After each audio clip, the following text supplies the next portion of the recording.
ஆண்டவருடைய நாமம் மகிம்படுவதாக. உங்களை யாவருக்கும் ஆண்டவராக இயேசு கிறிஸ்துவின் நாமத்தினாலே என் அன்பின் வாழ்த்துக்களை சொல்லிக்கொள்ள ஆசைப்படுகிறேன்.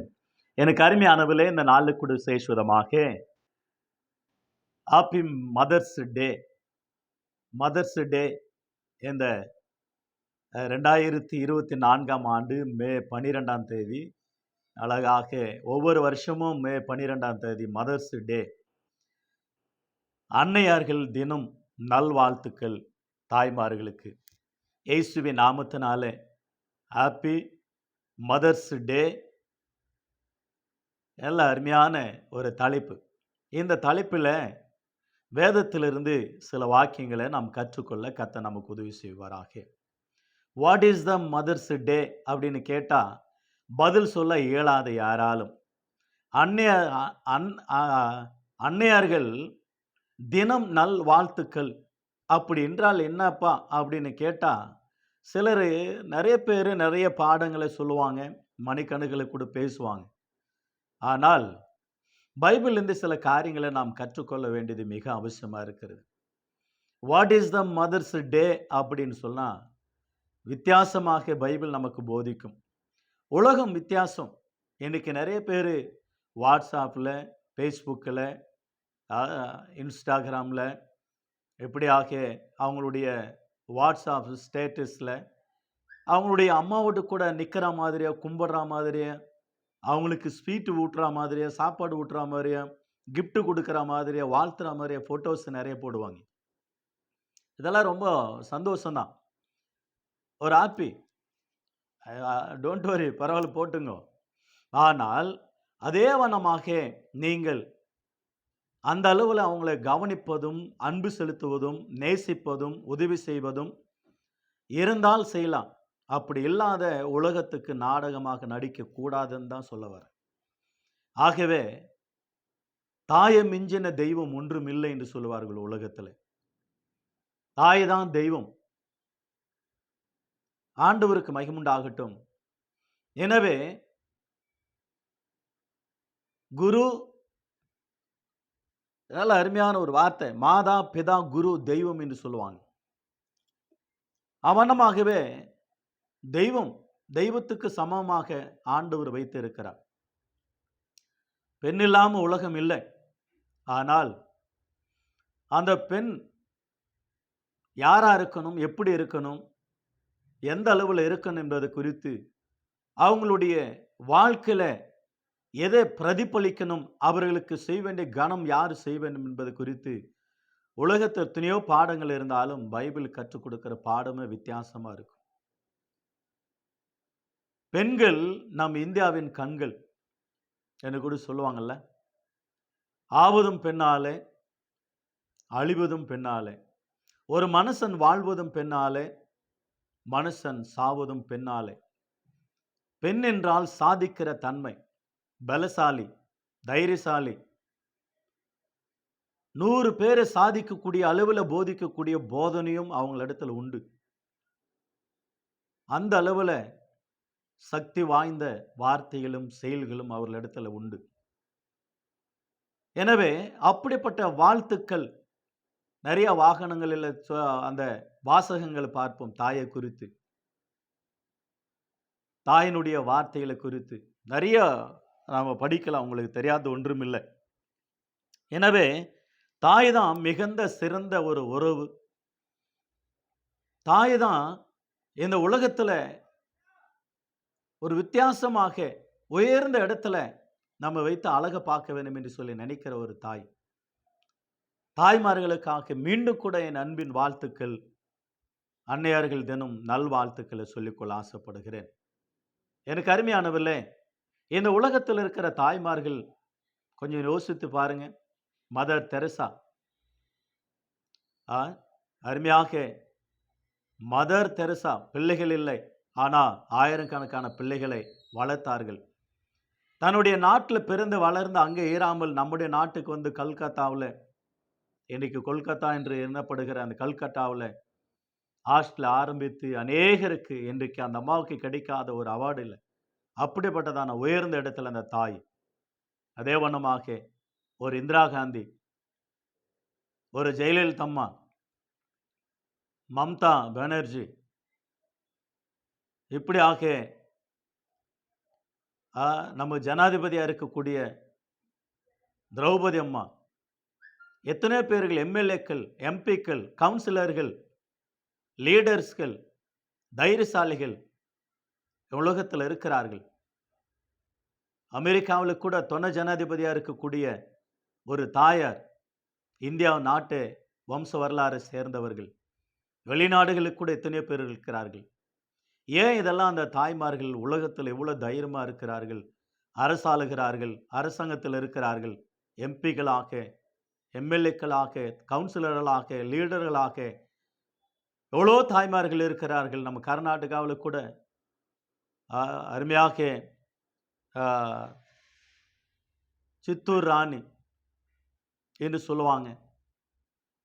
அந்த அருமையாக அந்த தாய் ஒரு யுத்தம் செய்து இந்த நாட்டை காப்பாற்றினவர்கள். செத்தூர் ராணின்னு சொல்லுவாங்க.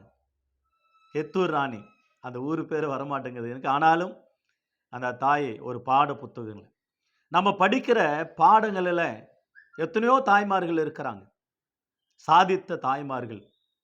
இந்த உலகத்தில் சாதிக்க பிறந்தவர்களை பெற்றெடுத்த தாய்மார்களுக்கு வணக்கம், சாதித்த தாய்மார்களுக்கு வணக்கம்.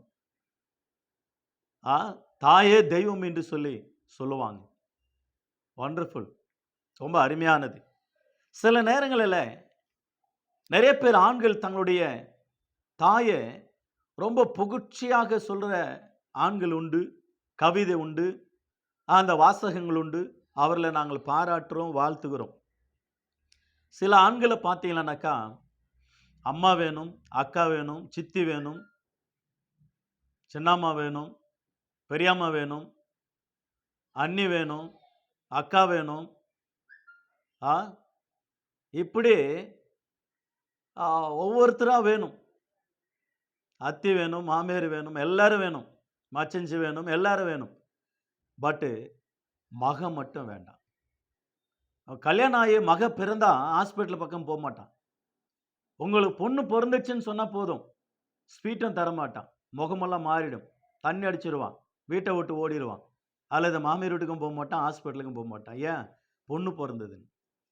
புள்ள பிறந்துச்சுப்பா, உனக்கு ஆண் குழந்தை பிறந்திருக்கு, பெண் குழந்தை இல்லை அப்படின்னு சொன்னால் போதும், தெருவெல்லாம் லட்டு கொடுப்பான், ஹாஸ்பிட்டலில் லட்டு கொடுப்பான், நண்பர்களை கூப்பிட்டு பார்ட்டி கொடுப்பான், தண்ணி அடிப்பான், நல்லா கிஃப்ட்டு, மகிழ்ச்சி, சந்தோஷம்.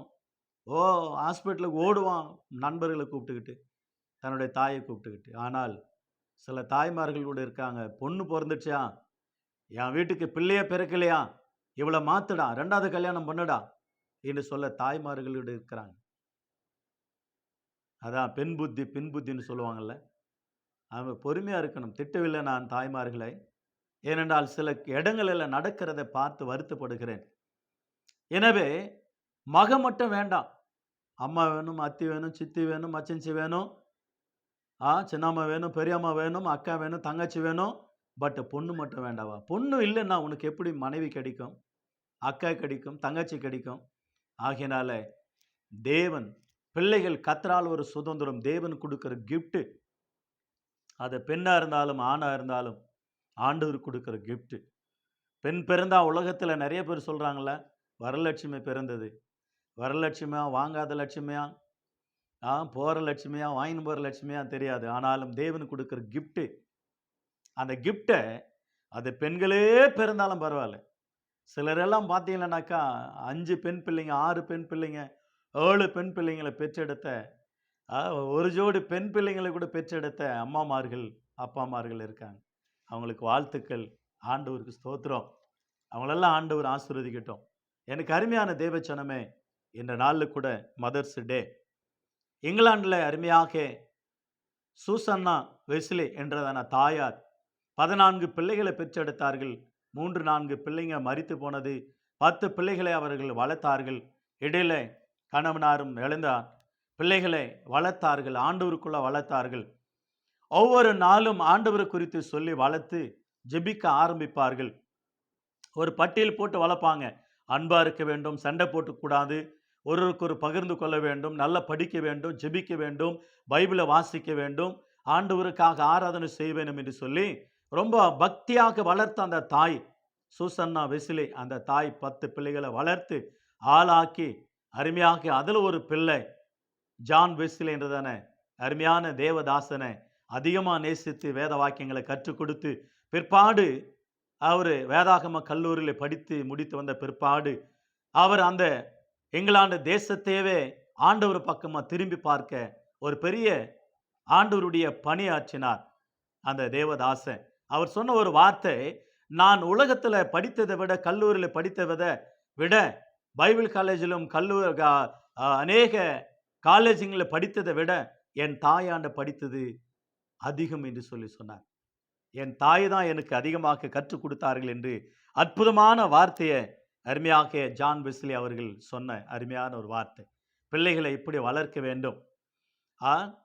பிறக்கையில் நல்ல குழந்தை எதுவும் கெட்டதல்ல, அன்னை வளர்ப்பையில் அது நல்லதா கெட்டதா என்ற உலகத்தான் பாடி இருக்கிறார்.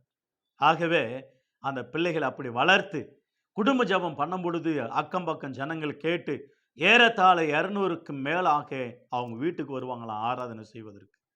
அப்போ எந்த அளவில் அந்த தாய் வளர்த்திருப்பார்கள், வளர்ந்திருப்பார்கள், வாழ்ந்திருப்பார்கள்.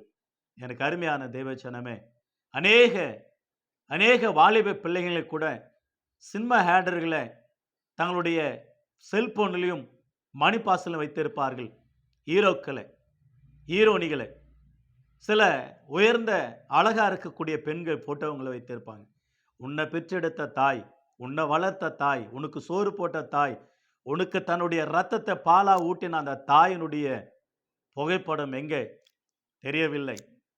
எனவே எனக்கு அருமையான தேவச்சனமே, நம்ம பெற்றெடுத்த தாய், ஆண்டவருக்குள்ள வளர்த்த தாய், ஆண்டவருடைய சித்தத்தை தன்னிலை செயல்பட்டு நம்மைக்கு ஜீவனை தந்த அந்த தாய், ஆண்டவர் மறக்கக்கூடாது. அந்த தாயை கனம் பண்ண வேண்டும், நினைக்க வேண்டும், உதவி செய்ய வேண்டும். எனவே கர்த்தர் உங்களுக்கு உதவி செய்வாராக. இந்த நாளில் கூட விசேஷமாக பைபிளிலிருந்து இதில் வாக்கியங்களை நாம் கற்றுக்கொள்ள கர்த்தர் நமக்கு உதவி செய்வாராக. உலகத்தில் ஒவ்வொரு தாயின் உள்ளத்தில் வைத்தார் ஆண்டவர் பாசம், நேசம், அன்பு, இரக்கம், தயவு, கருணை, வீரத்தனம், சகிப்புத்தனமே, போராட்டம், இவைகளெல்லாம் தேவன் ஒரு தாயின் உள்ளத்தில் வைத்தார். தாய்க்கு மிஞ்சின அன்பு இல்லை என்று சொல்லி. எனவே ஆகினால்தான் மதர்ஸ் டே என்ற ஒரு டே வைத்து கொண்டாடப்படுகிறத நாம் பார்க்கிறோம். எனவே அருமையான தாயார், முதலாவது தாயார் தான் பிள்ளைக்கு முதலாவது அருமையாக நல்ல ஒரு ஆலோசனை, அன்பு செலுத்தக்கூடிய ஒரு தாய் முதலாவது. ரெண்டாவது ஆலோசனை சொல்லக்கூடிய தாய். மூன்றாவது மருத்துவம், டாக்டர் அவங்கள்தான். நான்காவது ட்ரைனிங் கற்றுக் கொடுக்கிறோம் அந்த தாய் அவங்க தான். அதுக்கு அடுத்தது அந்த தாய் அந்த சகிக்கிற தன்மையோடு கூட இருந்து சில பாடங்களை கற்றுக் கொடுப்பாங்க தாய். ஆகவே முதல் டீச்சர் என்றால் அவங்க தான், முதல் மருத்துவர் என்றால் அவங்க தான், முதல் கற்றுக் கொடுக்கிற ட்ரைனிங் கொடுக்கிற அளவில் குழந்தை எப்படி சாப்பிடணும், எப்படி உட்காரணும், எப்படி ட்ரெஸ் போடணும், எப்படி நடக்கணும், பாட்டு கூட உண்டல்ல, நடக்க சொல்லி தாரும், எல்லாம் அருமையான ஒரு பாடல்கள். உங்களுக்கு தெரியாத ஒன்றுமில்லை அந்த பாடல்கள். எனவே முதல் டீச்சர் தாய் தான். ஆகதான் லூக்கா 1ஆம் அதிகாரம் 39-40 வாசிக்கிறோம். 6 மாதம் தாயினுடைய சத்தத்தை கேட்கும். எலிசபெத் அம்மா வயிற்றுக்குள்ள யோவான் ஸ்நானகன் 6 மாதம் இருக்கிறார். அந்த தாயாரை வாழ்த்துகிறார்கள்.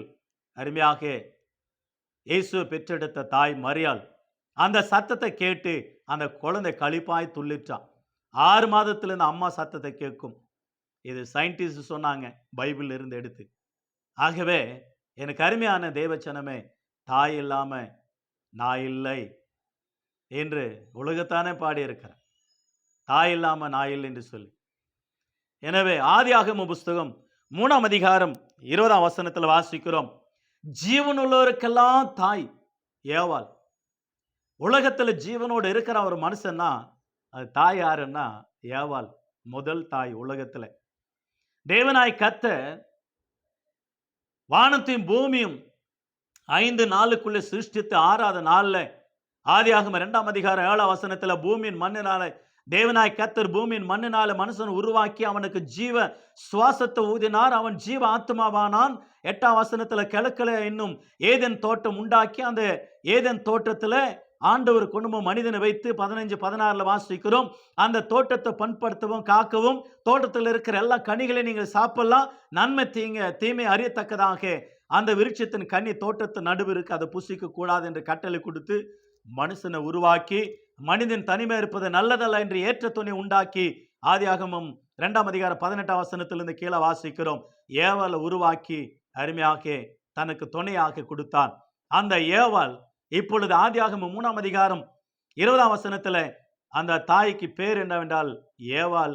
அதுக்கு அர்த்தம் ஜீவனுள்ளவருக்கெல்லாம் தாயானவள், ஜீவனுள்ளவர்களுக்கெல்லாம் தாய்.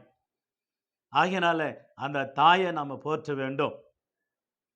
அதே வண்ணமாக ஆதியாகமம் புஸ்தகம் 17ஆம் அதிகாரம் 15, 16, 17 ஆகிய வசனங்களை வாசிக்கிறோம். ஆதியாகமம் புஸ்தகம் 17ஆம் அதிகாரம் 15, 16, 17 ஆகிய வசனங்களிலே ஆபிரகாம் மனைவியாகிய சாராய் இனி உன் மனைவி சாராய் என்னப்படாமல் சாராள் என்னப்படும், ஏனென்றால் ஜாதிகளுக்கெல்லாம் தாயானவள், ராஜாக்கள் தோன்றுவார்கள் அவளுக்குள்ளாக அவள் மூலமாக என்று சொல்லி ஆண்டவர் அற்புதமாக சாராளை குறித்து சொன்னார். ஜாதிகளுக்கெல்லாம் தாயானவள். எனக்கு அருமையானவில்லை, நீங்க எப்படிப்பட்ட தாயா இருக்கிறீங்க என்பது குறித்து தான் கீழே நாம் படிக்க போகிறோம் சில காரியங்களை. மத்தேயு எழுதின சுவிசேஷம் 1ஆம் அதிகாரம் 18ஆம் வசனத்துல வாசிக்கிறோம். இயேசு கிறிஸ்துனுடைய ஜனனம் விவரமாவது அவருடைய தாயாகிய மரியாள் நிச்சயிக்க பண்ணப்பட்டது, இன்னும் பிள்ளையை பெற்றெடுக்கவில்லை, கர்ப்பம் உருவாக்கவில்லை. பட் மரியாளுக்கு அந்த தாய்க்கு வந்த பேர் என்னவென்றால் இயேசு கிறிஸ்துனுடைய தாயாகிய மரியாள். பிள்ளை பெற்றெடுக்க முடியாமல் முன்னதாகவே தாய் என்னப்பட்ட இவர்களுடைய வாழ்வில் தாய் இல்லாமல் நான் இல்லை. அருமையானவர்களே, இந்த மரியாள் தாய் மூலமாக சில காரியங்களை நாம் கற்றுக்கொள்ள கர்த்தர் நமக்கு உதவி செய்வாராக. எத்தனை விதமான தாய்மார்கள் பைபிள் உண்டு. ரூத்து புஸ்தகம் 4ஆம் அதிகாரம் 15, 16, 17 ஆகிய வசனங்களை வாசிக்கிறோம். ரூத்தினுடைய சரித்திர புஸ்தகத்தை நீங்க படிக்கும் பொழுது 4 அதிகாரத்துல அற்புதமாக நகோமி தான் கணவனும் 2 பிள்ளைகளும் பஞ்சத்தினால பெத்லகேமில் இருந்து அவர்கள் மோவா தேசத்தில் போய் குடியிருக்கிறார்கள். அந்த இடத்துல கணவனை இறந்து விடுகிறார். தன்னுடைய 2 பிள்ளைகளுக்கு திருமணம் செய்த பிற்பாடு அவர்களும் மரித்து போனார்கள். தான் 2 மருமக்குமாரை கட்டி அணைத்து முத்தம் செய்து உங்க நாட்டுக்கு நீங்க உங்க தாய் வீட்டுக்கு போய்விடுங்கள், நான் என் நாட்டுக்கு போகிறேன். தேவன் தன் மக்களை சந்தித்தார், பஞ்ச நாட்கள் தீர்ந்து விட்டது என்று தாயார் வருகிறார்கள். அப்பொழுது ரூத்து மாமேரை பிடித்து கொண்டு நான் உமோடு கூட நான் இருப்பேன் என்று சொல்லி அந்த ரூத்தானவள் விடாப்பிடியா பிடித்து கொண்டு வந்தாள். ஆனால் இந்த பெத்லகேம் வந்த பிற்பாடு அந்த ஊர்ல அருமையாக போவாஸ் என்றதான ஒரு ஐஸ்வர்யம் உள்ளவன் உறவின் முறை திருமணம் செய்து கொள்கிறார். பிள்ளை பிறக்கிறது. அந்த பிள்ளைக்கு அருமையான பேர் வைக்கிறார்கள். அதோடு கூட அற்புதமாக அந்த வார்த்தை சொல்லப்படுகிறது. ரூத் 4ஆம் அதிகாரம் 15, 16, 17 ஆகிய வசனங்களில் அந்த குழந்தைய எடுத்து வளர்க்கிற தாயானால் யாரு தாய்? அந்த போவாசுக்கு பெற்றெடுத்த அருமையாக அந்த குழந்தைக்கு ரூத்து தான் தாய். ஆனால் இப்பொழுது நகோமி பிள்ளை வளர்க்கிற தாயானால் அற்புதமான ஒரு வார்த்தையை நாம் வாசிக்கிறோம். மருமகள் நல்ல பிள்ளை பெற்றெடுத்தாள். அதே வண்ணமாக 1 சாமுவேல் புஸ்தகம் 1ஆம் அதிகாரம் 10ஆம் வசனம், 2ஆம் அதிகாரம் 5ஆம் வசனத்தில் வாசிக்கிறோம். ஆனால் பிள்ளைகள் இல்லாத நிலையில அருமையான ஆண் பிள்ளை ஆண்டவர் இடத்துல கேட்டார்கள், தந்தார். அந்த பிள்ளை பால் மறந்த பிற்பாடு ஆண்டவருடைய சமூகத்தில் கொடுத்த கிஃப்ட், ஆண்டவருக்கு கொடுத்தாங்க. அருமையான தாயார் யாரென்றால் அற்புதமாக அன்னாள் அவர்கள்.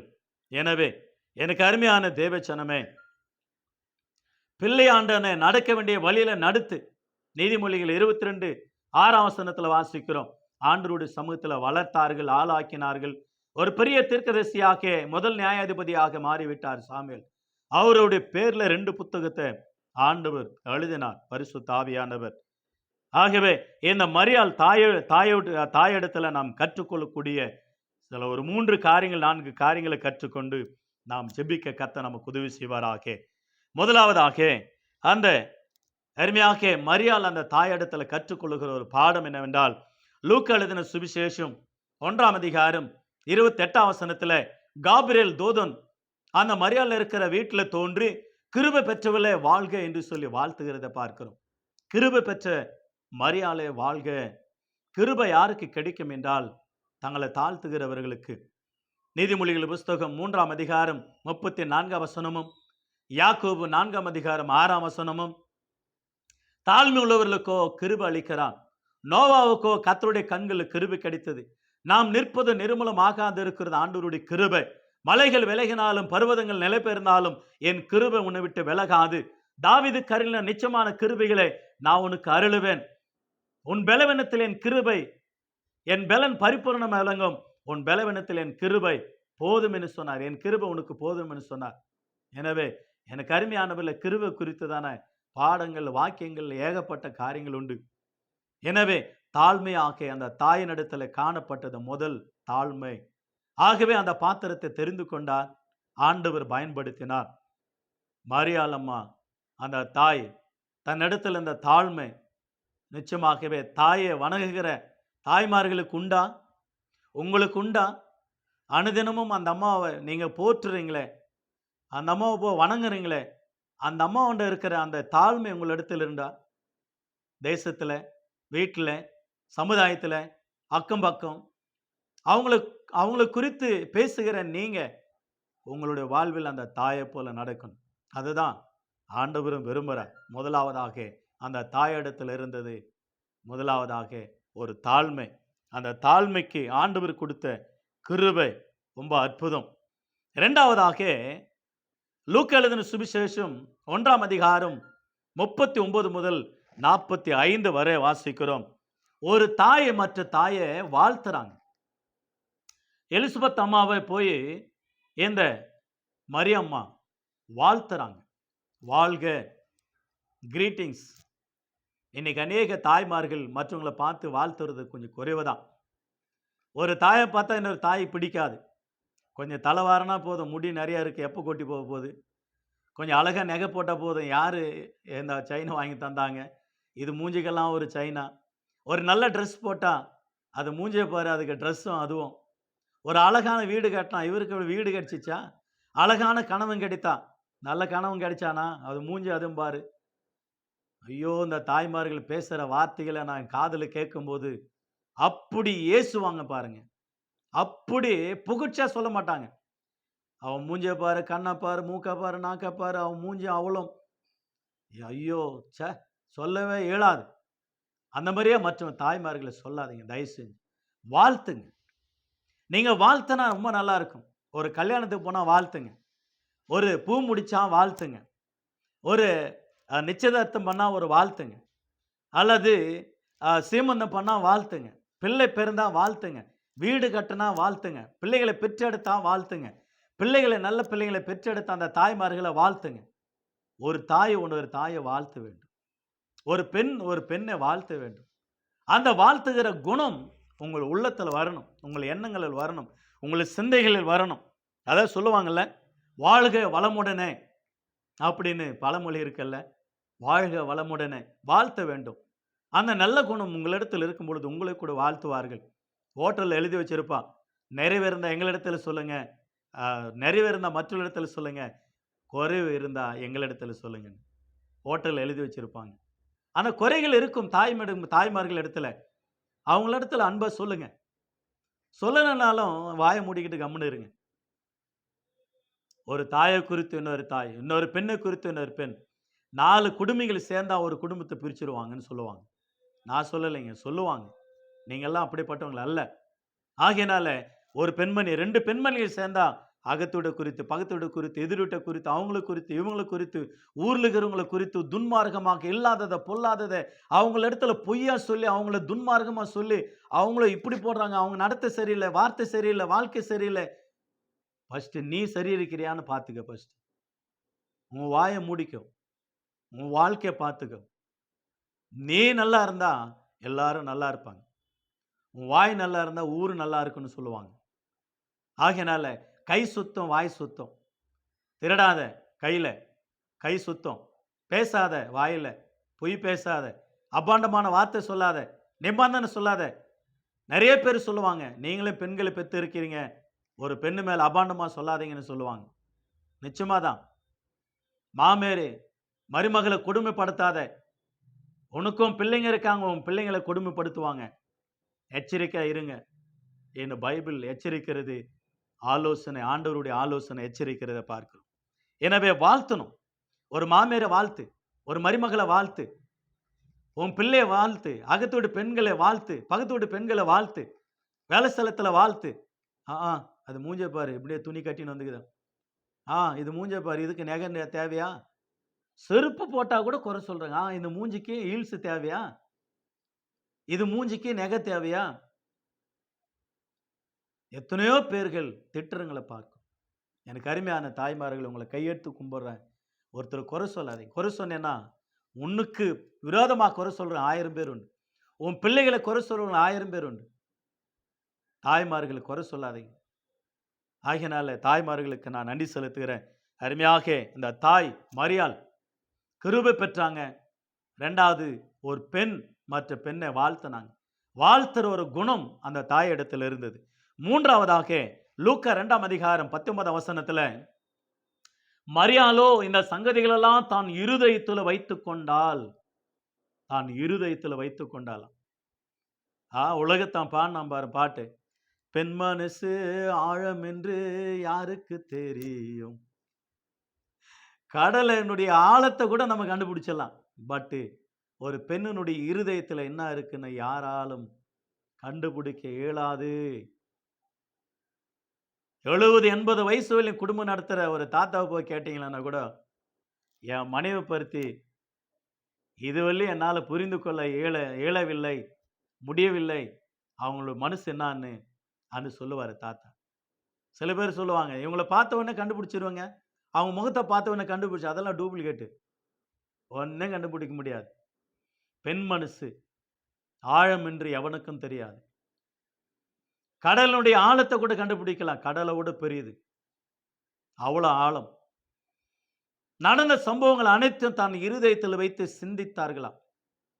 நிறைய பேர் சொல்லுவாங்க, ஒன்னா ஓப்பன் ஆற்றுங்க. ஓப்பன் ஆற்றா? நீங்க ஓப்பன் ஆற்றானா நீ பள்ளிக்கூடத்தில் செஞ்சது என்ன தப்பு கொஞ்சம் சொல்லு, கல்யாணம் ஆபத்து முன்னாடி செஞ்ச தப்பு கொஞ்சம் சொல்லு, நீ திருண்ண கொஞ்சம் தப்பு கொஞ்சம் சொல்லு, நீ பொய் பேசி எத்தனையோ குடும்பங்களுக்கு எடுத்த அந்த பொய்யை கொஞ்சம் சொல்லு. அநேக தாய்மார்கள், சில தாய்மார்கள் சிறைச்சாலையில் இருக்கிறாங்களா, உண்மை சொல்லு. அநேக தாய்மார்கள் சில பேர் கொலை செஞ்சு இருக்கிறாங்களா தங்களுடைய ஆசை இச்சைகளுக்காக. அது கொஞ்சம் யாரை வச்சு செஞ்சீங்க, எப்படி செஞ்சீங்க, நீங்களே எந்த அலுவல இருந்தீங்க கொஞ்சம் சொல்லுங்க. ஏன் கோர்ட்டில் அத்தனை கேஸ் நடந்து கொண்டு இருக்கிறது? ஓப்பன் ஆற்றுங்க. ஓப்பன் ஆற்றல்ல, துன்மார்க்கமான ஆற்று. எரேமியா அதான் சொன்னார் 17:9, எல்லாவற்றிலும் பார்க்கிலும் இருதயமானது கிறுக்குள்ளதும் கேடு உள்ளதுமா இருக்கிறது. அந்த இருதயத்தை தான் ஆண்டவர் கேட்டா, நான் சுத்தம் செய்கிறேன், தா மகனே உன் இருதயத்தை எனக்கு தா. எனவே இருதயத்தில் வைத்து சிந்தித்தால், உன் குடும்ப பிரச்சனையா, மற்றவங்களுக்கு பிரச்சனையா, கணவன் பிரச்சனையா, பிள்ளைகள் பிரச்சனையா, எல்லாத்தையும் இருதயத்தில் வைத்துக்கொண்டு சகித்துக்கொள். வெளியே போயிட்டு அந்த வீட்டான்னு சொல்றது, இந்த வீட்டான்னு சொல்றது, கணவனை குறித்து, பிள்ளைகளை குறித்து, மற்றவங்களை குறித்து சகிக்க தன்மை இல்லாம எல்லாவற்றையும் சொல்லிவிட்டு கடைசியில் எல்லாம் கேட்டுக்கிட்டு உன் மேலே சண்டைக்கு வருவாங்க. நீங்க உங்க மனசுல வச்சுக்காம கொஞ்சம் சொன்னீங்களனாக்கா, அதுக்கு கொஞ்சம் அந்த அக்கா போய் இன்னொரு 2 வார்த்தை எக்ஸ்ட்ரா சொல்லி அது சென்னைக்கு போய், டெல்லிக்கு போய், கல்கட்டா போய், அமெரிக்கா போய், ஆஸ்திரேலியா போய், ஸ்ரீலங்கா போய், சிங்கப்பூர், மலேசியா எல்லாம் சுற்றின கடைசியில் உண்டாண்டு வரும் பொழுது ஒரு உருவாக மாறி உன்னிடத்துல வந்து நிற்கும் பிரச்சனை. ஜாக்கிரதை. தாய்மார்கள் ஜாக்கிரதை. எத்தனையோ உன் இருதயத்தில் இருக்கு, அதெல்லாம் சொன்னா குடும்பம் உடைஞ்சிரும். உன் கணவனை உன்னை விட்டு ஓடிடுவார், உன் பிள்ளைங்க உன்னை பகைப்பாங்க, உன் சொந்த பந்தம் உன்னை பேச மாட்டாங்க.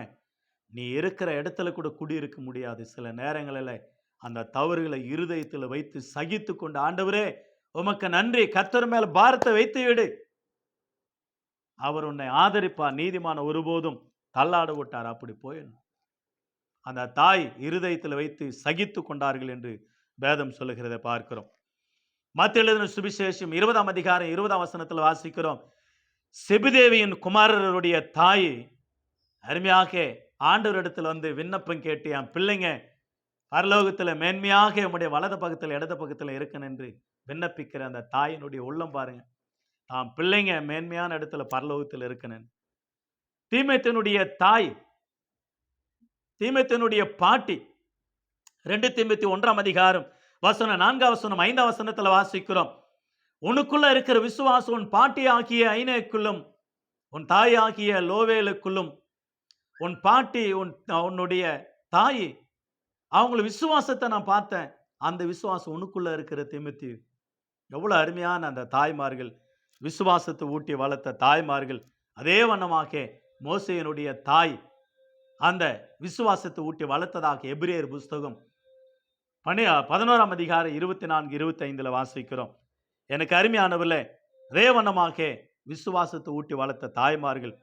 எகிப்து தேசத்தினுடைய பிள்ளை பெறாத ஒரு தாய், யாத்திராகமம் 2ஆம் அதிகாரம் 9ஆம் வசனத்தில் ஆண் பிள்ளைகள் எல்லாம் கொன்று போட வேண்டும் என்று எகிப்து ராஜா கட்டளிட்ட பொழுது அற்புதமாக 2 மருத்துவ வாட்சிகள் அந்த ஆண் பிள்ளைகள் எல்லாம் காப்பாற்றினார்கள். பெண் பிள்ளைகளை உயிரோடு வைக்க வேண்டும், ஆண் பிள்ளைகளை அந்த நதியில தூக்கி போட வேண்டும்.